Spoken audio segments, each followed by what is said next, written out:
তোমার কি target WB constable 2024? তাহলে এই ভিডিওটি তোমার জন্য ভীষণ গুরুত্বপূর্ণ, কারণ এই ভিডিওতে আমি কতকগুলি লজিক্যাল অ্যানালাইসিস এবং প্রমাণ সহ শূন্য পর্যায়ে আরও বেশি জেনারেলদের জন্য সেই বিষয়টা আলোচনা করব। তাই ভিডিওর প্রথম থেকে শেষ পর্যন্ত দেখতে থাকবে তোমরা, এবং তোমাদের মতামত অবশ্যই পক্ষ বিপক্ষের উভয়ের মতামত এখানে গ্রহণযোগ্য। মতামত দেবার আগে তুমি কি কারণে কেন দিচ্ছ তার কারণগুলি লিখলে আমাদের জন্য ভালো হয়। সর্বপ্রথম তোমাদেরকে জানাই যে লেডি কনস্টেবলে যারা চাকরি পেয়েছো তাদেরকে কনগ্রাচুলেশন। আমি কিন্তু দুপুরবেলায় পোস্টের মাধ্যমে জানিয়েছিলাম রেজাল্ট বেরোবে এবং বেরিয়েছে। তো যাই হোক, আমি ওই দিকে যাচ্ছি না, এবং তোমাদেরকে বলবো তোমরা যদি আমাদের চ্যানেল নতুন হয়ে থাকো চ্যানেলটিকে সাবস্ক্রাইব করো এবং বেল আইকনটি প্রেস করো। প্রথমত তোমরা নিশ্চয়ই জেনে গেছো যে ইউআরের শূন্যপদ অলরেডি সমস্ত শূন্যপদ বেড়ে গেছে, কিন্তু ইউআরের নাম্বারের দিক দিয়ে কমে গেছে। নাম্বারের দিক দিয়ে আদৌ কি কমেছে নাকি অনেকটাই বেড়েছে সেই বিষয় নিয়ে আলোচনা করব। এবং এছাড়াও বিশেষ গুরুত্বপূর্ণ আলোচনা যে আমরা ইউআরের এক্সপেক্টেড কাট অফ বা লজিক্যাল কাট অফ, যেটাকে লজিক্যাল কাট অফ বলে, যার নিচে কোনোভাবে যাওয়া সম্ভব নয়, কিভাবে সেই লজিক্যাল কাট অফ নির্ণয় করতে হয় বা কিভাবে আইডিয়া করতে হয় যে তোমাকে কতটা লড়াই করতে হবে, কিভাবে লড়াই করতে হবে, কতজনকে পেছনে ফেলে এই চাকরিটা তোমাকে পেতে হবে, সেই সমস্ত বিষয় নিয়ে আলোচনা করব। তাহলে চলো দেখা যাক কি ঘটনা ঘটে। আমরা এখানে দেখতে পাচ্ছি যে জেনারেলদের জন্য ছেলে এবং মেয়ে আমরা উভয় কিন্তু আলোচনা করব। প্রথমত মেল ক্যান্ডিডেট, জেনারেলদের সিট আছে 840টা, এবং বাকি এগুলো সবগুলো জেনারেল, কিন্তু বিভিন্ন department number 1 EC, department number 2 NVF বা হোমগার্ড, এবং ডিপার্টমেন্ট নাম্বার 3 এক্স সার্ভিসম্যান, এই সমস্ত বিষয়গুলি আছে। এবং ডিপার্টমেন্ট নাম্বার 4 যেগুলো সিভিক ভলেন্টিয়ার বা ভিলেজ ভলেন্টিয়ার আছে, এছাড়াও স্পোর্টস কোটা আছে জেনারেলদের জন্য। কিন্তু তোমাদের যারা একেবারে পিওর জেনারেল তাদের জন্য ভীষণ খুশির খবর আছে। সেই খুশির খবরটি আজকে আমি তোমাদের সঙ্গে শেয়ার করতে চলেছি। তো চলো, কি সেই খুশির খবর। প্রথমত অফিসিয়াল কিছু নোটিশ বা ইনফরমেশন তোমাদেরকে দেখে দিই।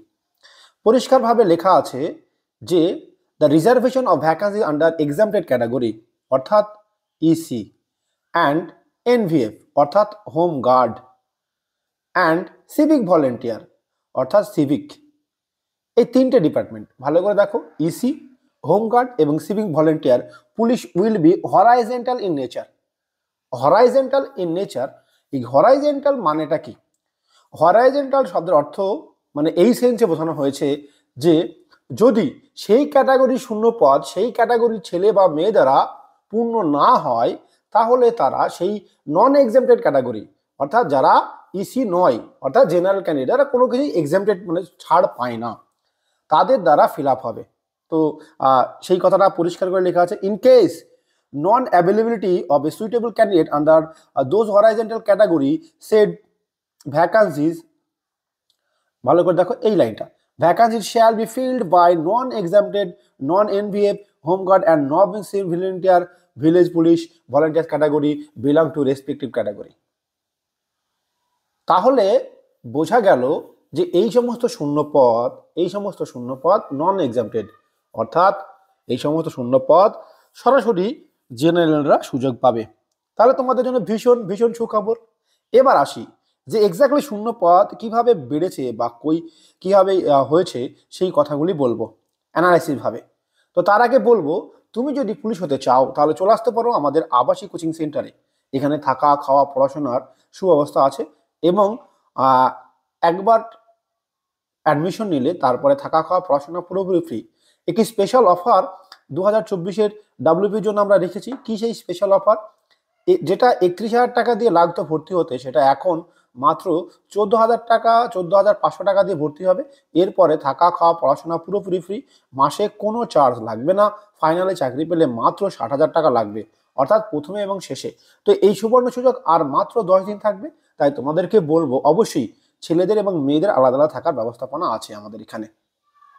এবার চলে এসো, তাই তোমরা যারা আসতে চাও তারা আমাদের উপরে দেওয়া ফোন নম্বর বা কমেন্ট সেকশনে দেওয়া ফোন নম্বরে যোগাযোগ করে চলে আসতে পারো।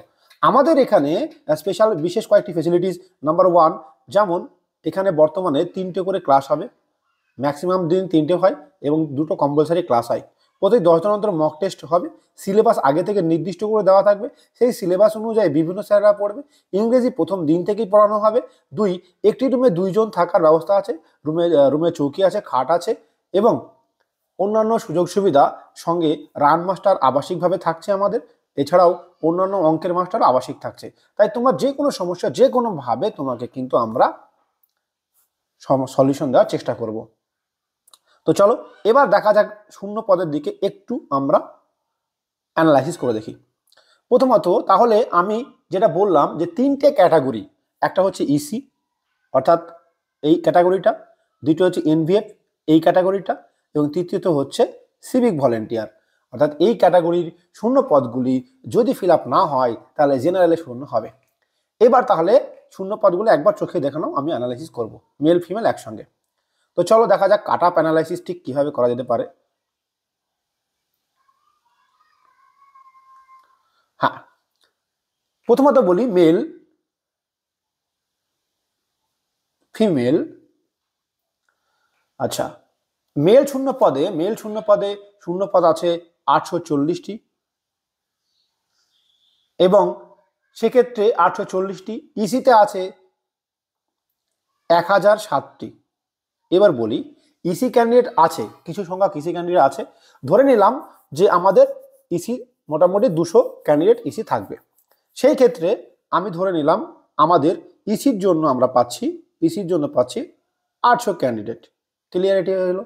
আচ্ছা, তার মানে আমি পেলাম, মেলটা আগে করে নিই, মেলটা। আচ্ছা, ইসির জন্য 800, জেনারেল 840, ইসির জন্য 800,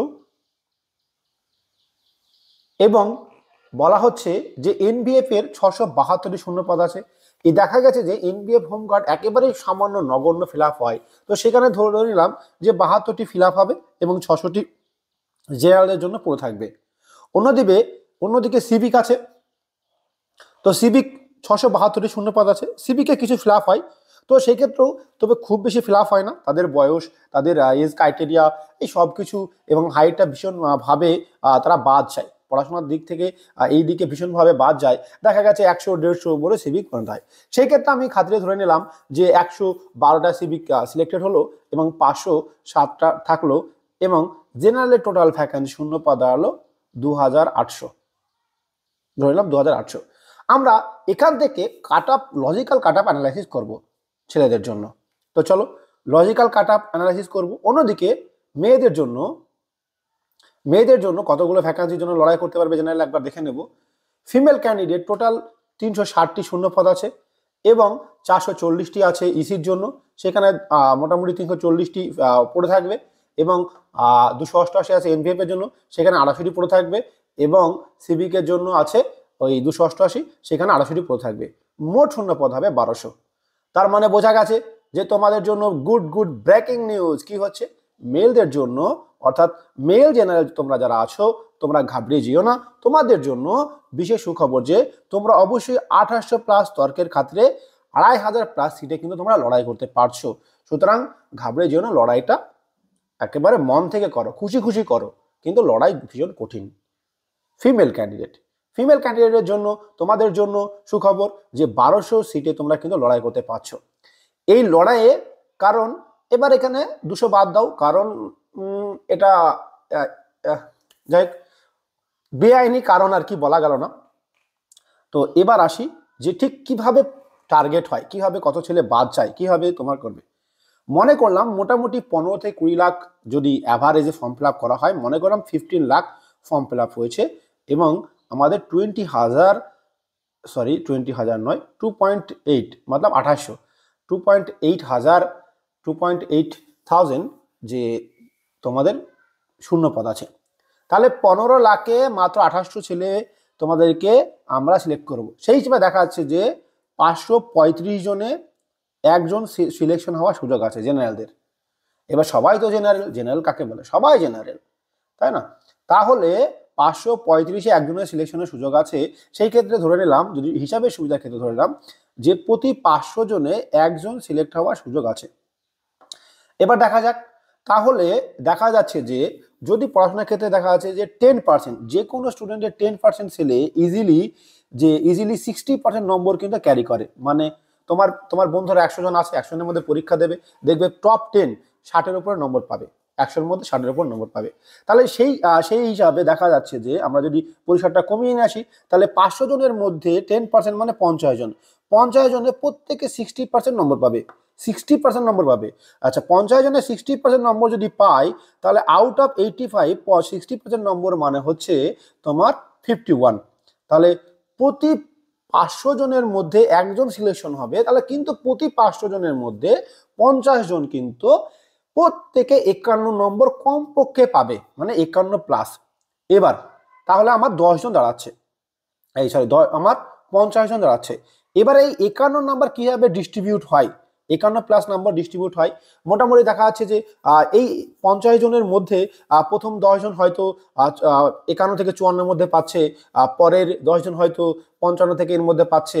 অর্থাৎ তার মানে প্রথম 10 জন 10 জন, পরে 10 জন হয়তো 4 নম্বরের প্লাস 4 নম্বর, 51+4-এর মধ্যে র্যালি করছে। পরের 10 জন হয়তো 5 থেকে 7 নম্বরের মধ্যে করছে। এবং দেখা যাচ্ছে যে এই করতে করতে দেখা যাচ্ছে যে মোটামুটি যে যে প্রথম এবং ফার্স্ট, এবং দেখা যাচ্ছে যে গ্যাপ হচ্ছে কি, যে 4 থেকে 24 নম্বরের গ্যাপ হচ্ছে। অর্থাৎ 4 কম বেশি 24 পর্যন্ত কিন্তু গ্যাপ হতে পারে। এবার এই গ্যাপটা আমরা অ্যাভারেজ নেব, তো 4 আর 24-এর অ্যাভারেজ নিলে হচ্ছে 12। অর্থাৎ এই 50 জনের মধ্যে 12 নম্বর অ্যাভারেজ প্লাস মাইনাস, অর্থাৎ 12 নম্বর, অর্থাৎ এই 25 জন এই দিকে থাকবে, বাকি 25 জন এই দিকে থাকবে, এবং তুমি থাকবে মিডিলে। এবং এইখানে একটা কিন্তু বিষয় আছে, কি আছে, যে তোমাদের পিএমটি পেট এই হবে। তো আমি ধরে নিলাম যে এই যে 50 জন আছে, এই 50 জনের মিডিল অ্যাভারেজ যেটা হচ্ছে, যে এরা কোয়ালিফাই করবে পিএমটিতে এবং এরা কোয়ালিফাই করবে না পিএমটিতে, অর্থাৎ এগুলো বাদটা যাবে।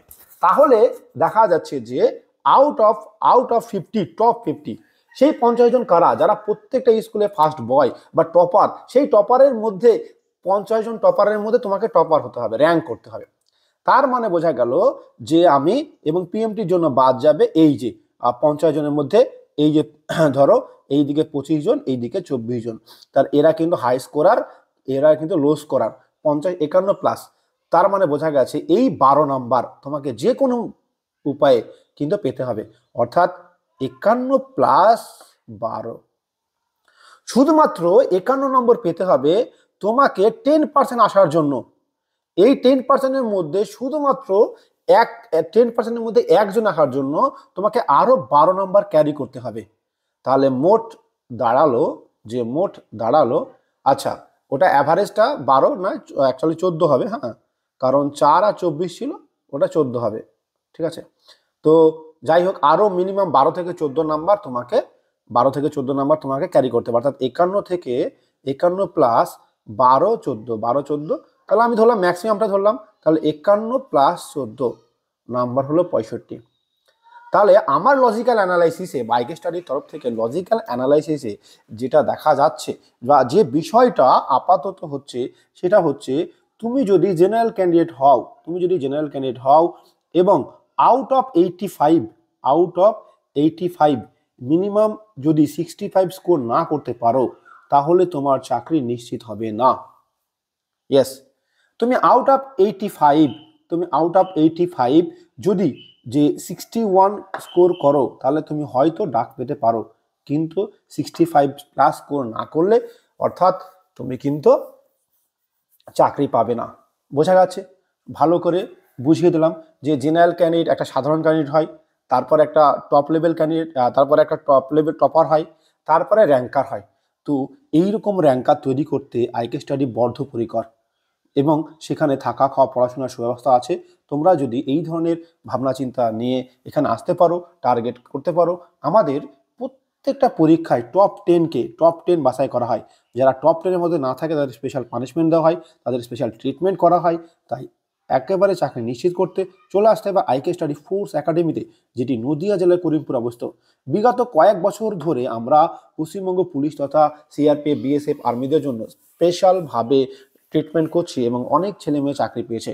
এবার তোমার পরিবারের পালা, মুখে যদি হাসি ফোটাতে চাও, চাকরি নিশ্চিত করতে চাও, টেনশন থেকে দূর হতে চাও, তাহলে অবশ্যই আসতে হবে আইকে স্যারের সান্নিধ্যে।